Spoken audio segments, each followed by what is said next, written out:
What you're about to hear is a scary thing called opinions. Be warned.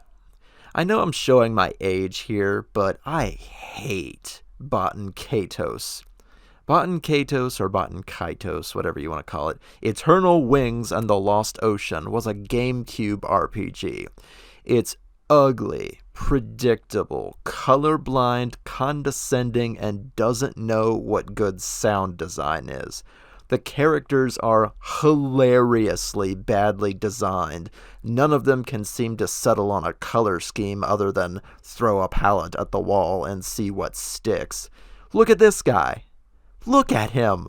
He's one of the main bad guys. Am I supposed to be intimidated by this clown? The voice acting is one of a kind, and frankly sounds like it was literally phoned in some of the time. The audio is so bad it sounds like they're talking through a paper megaphone into a telephone for the recording. I'm truly thankful. We are honored, my lord. If only we could have come earlier.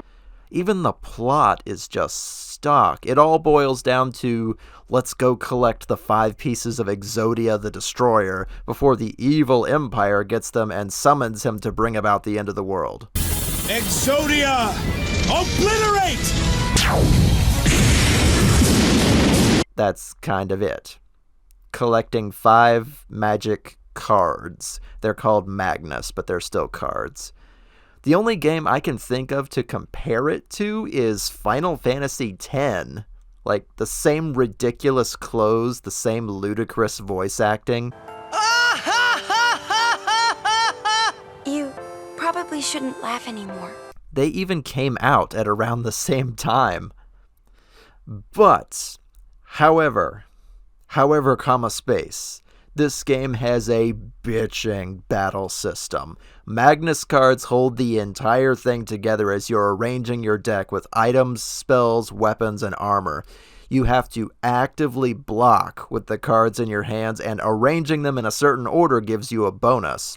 If you've ever played poker or Yahtzee, you basically already have it in the bag. You can do anything from a 2-pair to a straight, to a full house, anything you want. Not only that, but the Magnus cards can change over time.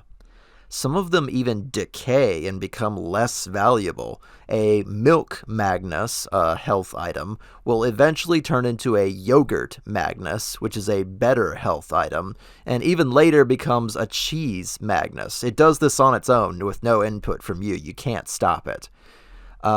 But other foods like bananas will turn into rotten bananas, which is a poisonous item you can throw at your enemies. It's really interesting. Making a deck for every single character, I think you get like 9, if I remember right. It can be a bit of a chore, but they're all basically the same. Weapons, armor, spells, and a few situational items like the camera, which you can use to take pictures of monsters and see their stats.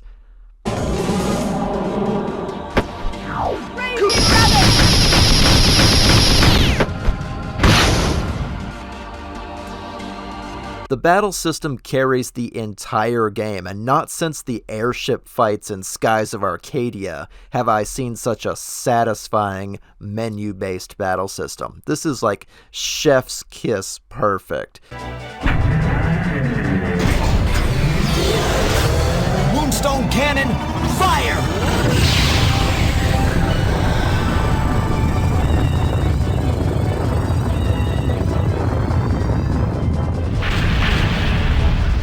I would actively run around in areas just mindlessly fighting monsters because I didn't want to hear the characters talk or progress the story anymore. I just wanted to play cards. But the game is full of contrivances, missable collectibles, cards that you can't get unless you were right in a certain place at a certain time.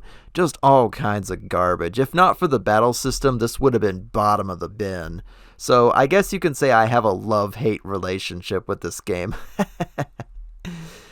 I really should talk about Skies of Arcadia sometime.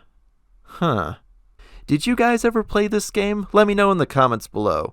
Like I said, I know I'm kind of dating myself because this was a GameCube game, but I'm sure there's some other people that have played it too. Let me know in the comments below. See you later!